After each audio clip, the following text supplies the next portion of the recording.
твердое окончание. Смотрите, я также говорила, что твердые, что глухие звуки притягивают к себе глухие окончания. Вот. П у нас глухая, окончание Т начинается с глухого звука. Дальше. Мектептен терезесе. Окно школы.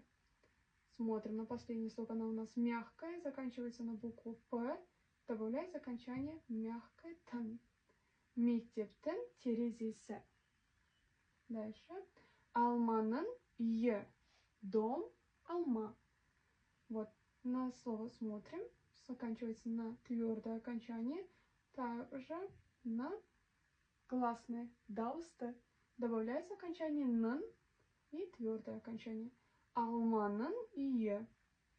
Дальше. Әженің көйлегі. Платье бабушки. Смотрим на слово. Последний слог у нас мягкое. Да, и заканчивается на гласное. Добавляется окончание нын, мягкое. Әженің көйлегі. Дальше. Оның үйінің есігі. Смотрите. Сперва его, дверь его дома. Сперва смотрим на слово «үй». Мы добавляем тәуелдік жалғау.